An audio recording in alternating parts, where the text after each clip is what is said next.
Miss Wickenhofer, in the flesh. I know, right? We're famous, by the way.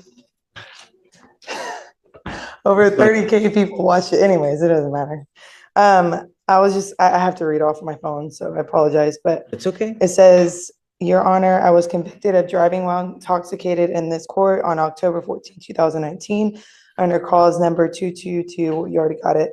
I was sentenced to 4 days in jail, and I have completed that sentence, including paying all fines, costs, and restitutions. I am here today because I meet all the legal requirements under the Texas law for non-disclosure of this conviction. Specifically, number one, my conviction was for DWI with a blood alcohol level below 0.15, which actually was 0.11. I specifically remember. I was not placed on community supervision for this offense. This offense did not involve an accident with another person. I finished my sentence over 5 years ago. I have not been convicted or placed on deferred adjudication for any other crime except for minor traffic violations. This conviction from 6 years ago is still hurting my reputation and my ability to grow in my career. I deeply regret my actions and have learned from my mistakes. Since then, I have worked hard to turn my life around, and I am asking for a second chance. Granting this non-disclosure will allow me to fully move forward, both personally and professionally. It would help me reach my potential and improve my future. Thank you. Absolutely.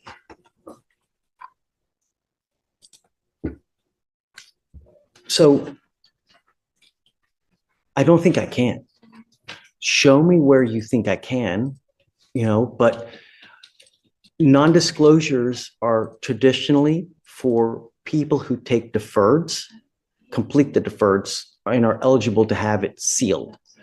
Expunctions are for those that meet the requirements where if a case gets dismissed, they can have it expunged. Here, when you plead guilty, I don't think you're eligible for either. And the thing about it, I can't give you legal advice. I can't tell you how to look this, how to look that. But if you have a piece, or if you can show me the law that says I can give you a non-disclosure, and I can tell you, Ms. Wickenhofer, I love it, and I've told you this before, I love it when people try to better themselves, right?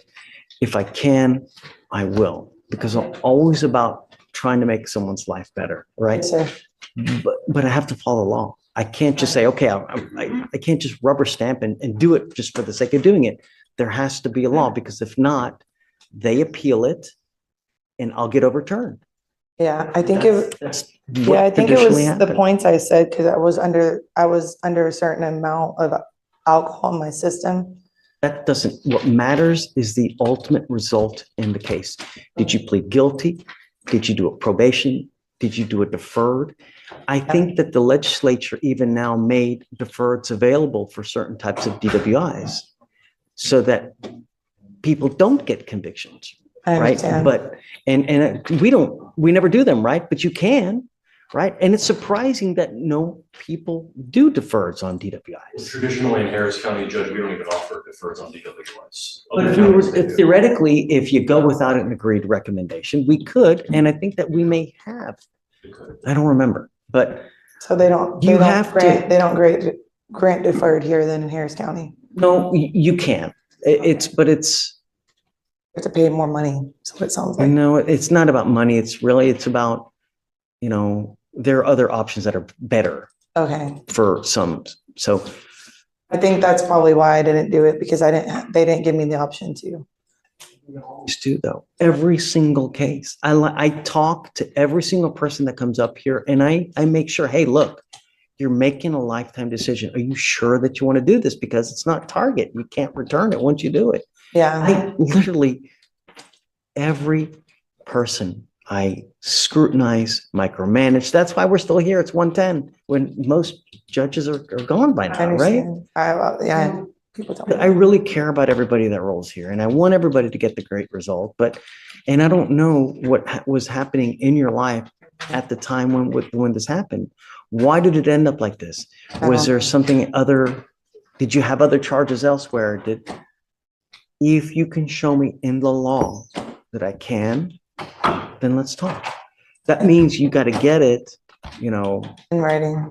No. Go through the actual, This is the Code of Criminal Procedure. In here, there are certain provisions with regard to non-disclosures, who is eligible for them. You have to read it, you got to digest it. You definitely are not, I don't think you're, I mean, I can't give you legal advice, right? Yeah, I understand. Something we could do, but I just don't, I don't know. I just want something to be done. I just don't know what can be done. Doesn't sound like anything, which really sucks for me, but Nice. Yeah, and then the thing is that I even tell people that, within a certain amount of time, if you get buyer's remorse, within 30 days of doing something, we've really reopened cases for people who get buyer's remorse. But here, the case is 5 years old. I have no jurisdiction. Even if I wanted to reopen it to do something, I can't.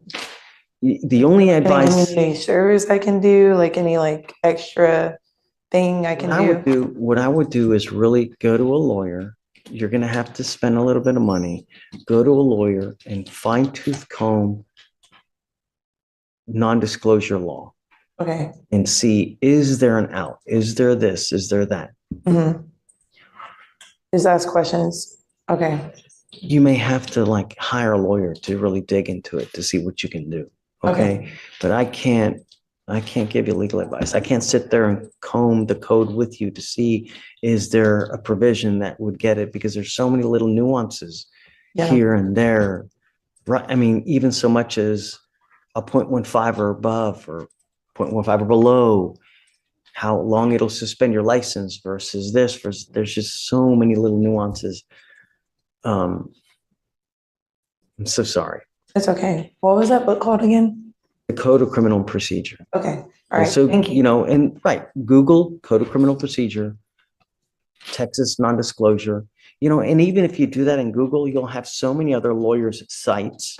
Read through all those. Okay. But I don't think that I can. Once you plead guilty, that's it.